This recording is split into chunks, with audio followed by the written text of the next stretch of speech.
What's going on, guys? It's the Unninja Engineer here, back with episode 18 of my grad school vlog. So today, it's been a little while. I just want to talk about overall, the state of this class, what I'm thinking of it so far. Since my last episode, which was on, the Path Networks assignment.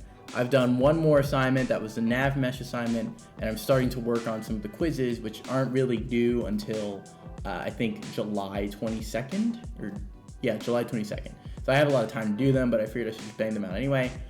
In any case, what's the state of this class overall? Because I don't really have anything substantive to talk about from the nav mesh assignment. It was fine. I got through it, I think I got an 88 or something. And I'm just kind of moving on to the next assignment, which is about projectile motion. But overall, I think this class is okay. I'm definitely not enjoying it as much as I enjoyed the AI for robotics class I took last semester.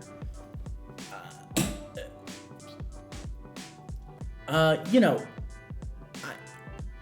a little disappointed because I thought there'd be a little bit more content, but I guess in hindsight, video game AI is such a niche, kind of small topic compared to some of the other things we talk about in this class, or in this degree, I don't know, the entire field of machine learning or computer vision or something else.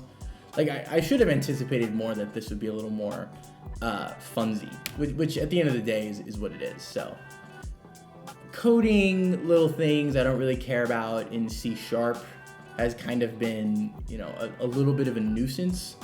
But I don't think I'm disliking the class. I don't dislike, anybody running the class at all.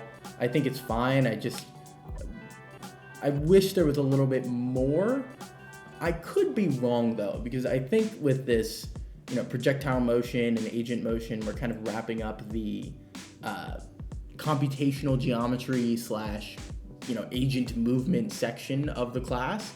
And now we're getting much more into actual decision making. So we're going to get into decision trees and finite state machines and stuff like that, coordination between different agents. So I'm hoping that it gets not even harder, but just a little bit more stimulating as the course goes on. And I actually think it will. But as of right now, I'm a little bit bored. We've chopped up game areas 3 ways from Sunday between the grid cells, which were uniform squares, the path network which was just a graph overlaid onto it, and then a nav mesh, which is kind of a weird mix of the two. That's each of your cells is a different polygon, and then your nodes are just the vertices of those cells. So the way you draw them all out is different, but the fundamental purpose you're trying to serve, which is just having a system that you can discretize any environment in and have your agent move through it more efficiently as a result, it's all the same end goal that I'm working towards. And so it's got a little dry, but things are about to change. So hopefully it gets a lot more interesting. I think the lectures have gotten more interesting. We were talking about blending motion models based on animations, which is interesting, right? So if you have an agent that's or the player even that's running, and you have one motion model for running and then another motion model for sliding. It's maybe, when you run, you accelerate up to a certain speed and then you, taper out, versus when you're sliding, maybe you speed up much, you have a much higher max speed as you go down a hill, just as an example, let's say. When you go from running to sliding, you kick out your legs and you start to slide on your butt or on your knees, there's a linear interpolation that goes on between the different motion models that's a function of the animation. It's usually just a lookup table, but you get what I'm trying to say. That kind of stuff is interesting and fun. But again, I think this class has been much more fun than interesting. And at the moment, it's not really that much of either, which is fine. At the end of the day, I'm starting a new job. That's kind of why I took this class, just to have something, make sure I'm still making progress on the degree, but also something that gives me breathing room to start my new job and focus on that more, which has been obviously a lot more important. So I have to take these quizzes. I didn't really realize it, but I was supposed to have been taking the quizzes as I went through the lectures, but it's okay because I don't think any of the lectures were too difficult. But instead, I'm just going to take them all at once because I forgot to do them in the first place. So I'm going to do all the lectures all the quizzes for lectures I've watched up to now, probably over the next couple days. I might even start them this afternoon. Then I'm going to get into projectile motion. One more assignment. It's actually a different Unity setup which will be interesting. So hopefully it's as streamlined as the last Unity setup, because I do actually think they did a really, really great job with that one, right? So yeah, that's basically everything with video game AI. One thing I did actually notice last night, which is a warning to anybody else in the program, registration is happening like now. So I don't know if it's already open for certain people or certain time tickets, but I was like scrolling through the OMSCS Reddit and found somebody complaining about registration. And I was like, wait a second, why are they talking about registration yet? So my time ticket opens in 2 days, which is like, or I guess 1 day, this is the 20th, June 20th. So June 20th, it opens, even though we don't start school until I think like August 20th or 21st, sometime mid-August. So we don't start the fall semester, I should say, until then, which is pretty crazy to me. I totally was unprepared, but yeah, that's where we're at. So I started looking through classes. I'm not 100% certain yet. I'm a little wary of this. So I'm still kind of processing how I feel about it right now, because I'm moving across the country and, you know, I have other stuff going on in my personal life. Like I just said, I still want to focus on the new job, but I may actually wind up taking computational photography, which is a pretty beefy class. It's a core requirement of my perception and robotics thing, specialization. So I kind of was waiting to I kept putting off some of the real like motherload classes, like this one, like artificial intelligence, like God forbid algorithms. Not that I could actually get into algorithms anyway, because the wait list is like freaking insane.